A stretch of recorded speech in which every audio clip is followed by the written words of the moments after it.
October மாசம் பூரா சிங்கப்பூர்ல சுத்திட்டு தெரிஞ்சோம். Singapore, Malaysia. இதுல கொடுமை என்னன்னு கேட்டீங்கன்னா, நாங்க 4 பேர் தான் பண்டாரமாய் போயிருந்தோம். நடுவர் ஃபேமிலியோட வந்தாரு. சந்தோஷமா இருந்தாரு. அவருக்கு ஃபேமிலி ரூம். எங்க 4 பேர்த்தையும் ஒரு பெரிய ரூம் அடைச்சிட்டாங்க. நைட்டு தூங்கிட்டு இருக்கிறோம். 1 மணி இருக்கும். மெல்ல எங்க மாமா முல்லையோட சேர்ந்துருச்சாரு. சுத்தி முத்தி பார்த்தாரு. மெல்ல ஒரு சூட் கேசிட்டு போய் பெட்டியை திறந்தாரு. இந்த நேரத்துல மாமா என்ன செய்யறாரு? ஏன்னா எனக்கு தூக்கம் இல்லை. Because I am always thinking about my wife. ஏன்னா அந்த பிரிவு வேதனை தாங்க முடியல. என்ன சொல்லிதானே நிறைய பேர் குடும்பத்துல ஏமாத்திட்டு இருக்குது. நீங்களே அப்படித்தானே?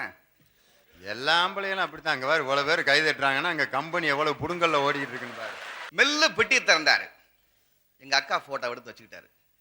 அப்படியே பார்த்தாரு. பள்ளீஸ்வரி, எவ்வளவு தூரத்துல உன்னை பிரிஞ்சு என்னால இருக்க முடியல தாயே. சுத்தி எங்களையும் பார்த்துக்கிட்டாரு. போதும், இன்னும் 30 நாள் ஓட்டணும், பத்திரமா வச்சு உள்ள வச்சுட்டு வந்து படுத்துட்டாரு. கொஞ்ச நேரம் கழிச்சு பேராசிரியர் இருந்துச்சாரு, சிவமாரிமுத்து. அவர் மெல்ல பார்த்துட்டு போனாரு. அவர் நேரா பெட்டிட்டு போய் திறந்து போட்டோ எடுத்துட்டாரு. ஆனா அவர் வந்து ரொம்ப சென்டிமெண்டலான ஆளு. உணர்ச்சி பண்றது கூட வெளியே தெரியாம பண்ணுவாரு. போட்டோ எடுத்தாரு,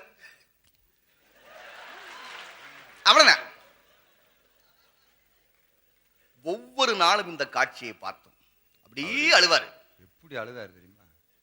உன்னை பார்க்காம இருக்க முடியலையே பள்ளீஸ்வரி. பயங்கரமா. அதை நீங்களும் பாத்தீங்களா? நம்ம 2 பேரும் சேர்ந்து தானே ஒட்டு கேட்டான். அப்ப அங்க நொம்பளம் தாங்காம எங்க ரூமுக்கு வந்திருக்கிறீங்க.